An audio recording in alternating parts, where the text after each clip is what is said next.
بسم اللہ الرحمن الرحیم۔ السلام علیکم۔ سحری اور افطاری میں کن چیزوں کا خیال رکھیں؟ سحری و افطاری کے وقت کون سی دعائیں پڑھنی چاہیے؟ سحری کی دعا: وَبِصَوْمٍ غَدٍ نَوَيْتُ مِنْ شَهْرِ رمضان، میں نے رمضان کے اس اللہم انی لَکَ صُمْتُ وَبِکَ آمَنْتُ وَعَلَیْکَ تَوَکَّلْتُ وَعَلیٰ رِزْقِکَ أَفْطَرْتُ۔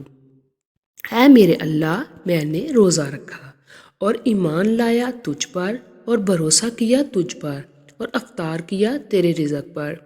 یہ مہینہ روزہ، تراویح، تلاوت قرآن پاک، احتساب و جائزہ، مغفرت، جہنم سے چھٹکارا اور صدقہ و احسان کا مہینہ ہے، جس میں جہنم کے دروازے بند کر دیے جاتے ہیں اور جنت کے دروازے کھول دیے جاتے ہیں۔ اللہ تبارک و تعالیٰ کا ارشاد ہے کہ اے ایمان والو، روزے تم پر فرض کیے گئے ہیں جس طرح تم سے پہلے لوگوں پر فرض کیے گئے تھے، تاکہ تم تقوی۔ اللہ کے فضل و کرم سے ہم سب ایک بہت ہی بابرکت عظیم مہینے میں قدم رکھ رہے ہیں۔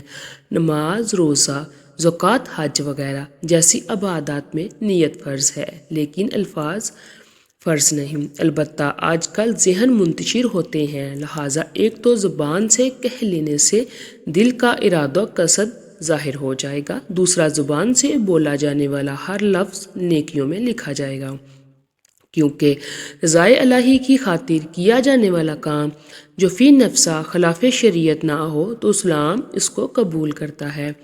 امر مستحسن کے طور پر اس کام پر اجر و ثواب اور فوائد و برکات بھی متحقق ہوتے ہیں، لہٰذا روزہ رکھتے وقت مروجہ دعا کے الفاظ بطور نیت دہرانا بدعت حسنہ یعنی اچھے بدعت ہے۔ یہاں یہ بات ذہن نشین رہے کہ روزہ رکھنے کی دعا کسی حدیث مبارکہ میں منقول نہیں، اصل نیت فرض ہے جو دل کے ارادے کا نام ہے۔ نیت کا مطلب کسی چیز کا پختہ ارادہ کرنا ہے، اور اصطلاح شرع میں نیت کا مطلب ہے کسی کام کے کرتے وقت اللہ تعالیٰ کی اطاعت اور قرب حاصل کرنے، اجر و ثواب بڑھا کر دینے، گناہوں کے معاف کرانے، دعاؤں کے قبول ہونے اور درجات کے بلند ہونے کا مہینہ ہے۔ نبی کریم صلی اللہ علیہ وآلہ وسلم نے ارشاد فرمایا کہ اگر بندے کو معلوم ہوتا کہ رمضان کا مہینہ کتنی برکتوں اور رحمتوں کا مہینہ ہے تو وہ چاہتا کہ پورا سال ہی رمضان ہوتا۔ اسی طرح آپ صلی اللہ علیہ وآلہ وسلم نے ارشاد فرمایا کہ خوش بخت ہیں وہ لوگ جو اللہ کے لیے بھوکے اور پیاسے رہتے ہیں، یعنی روزہ رکھتے ہیں، یہ لوگ قیامت کے روز سیر و سیراب ہوں گے۔ اگرچہ یہ حقیقت ہے کہ اس ماہ مبارکہ کی نعمت سے ہمیں بار بار استفادہ کا موقع ملا ہے، لیکن جن فیوز و برکات کی حاصل کرنا چاہتے تھے ہم اس طرح حاصل نہیں کر سکے جس طرح نبی کریم نے ہمیں تلقین کی تھی یا صحابہ کرام کا طریقہ رہا ہے۔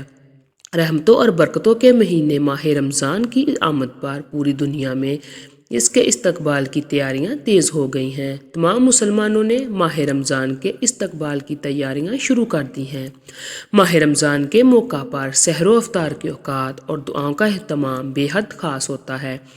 اس مرتبہ 13 گھنٹے سے زیادہ کا روزہ ہے، جس کی وجہ سے ہمارے جسم پر اس کا خاصا اثر پڑتا ہے، خاص طور سے گرمی کے رمضان میں دھوپ میں نکلنے سے سر چکراتا ہے، کمزوری کا احساس ہوتا ہے، چنانچہ اپنی خوراک کا پورا خیال رکھنا چاہیے۔ ماہرین کا کہنا ہے سحری میں پروٹین سے بھرپور خوراک لی جائے جس سے دن بھر آپ کو بھوک کا احساس بھی نہ ہو اور کمزوری بھی محسوس نہ ہو۔ سحری میں شوربے والے سالن کا استعمال کریں جس میں تیل اور مسالہ کم ہو، جو بآسانی ہضم ہو سکے۔ کوشش کریں کہ اس غذا میں ریشہ کا زیادہ استعمال ہو، مثلاً پھل اور ہری سبزیوں کا استعمال کریں، کیونکہ یہ آہستہ آہستہ ہضم ہوتی ہیں اور ان کے استعمال سے دن میں پیٹ خالی محسوس نہیں ہوتا اور ان کے ذریعے جسم کو پانی بھی مہیا ہوتا رہتا ہے۔ سحری میں بھی آپ کسی طرح کا لیکوڈ لے سکتے ہیں اور انجیر، کھجور کا شیک بنا کر بھی پی سکتے ہیں۔ سحر و افطار میں ان چیزوں کا خاص خیال رکھیں۔ افطار کے وقت کھجور اور پھل کا زیادہ استعمال کیا جائے۔ اور فوراً پانی نہ پیا جائے۔ اسٹرابری اور کھجور کے ملک شیک لیں اور شربت کا استعمال کریں۔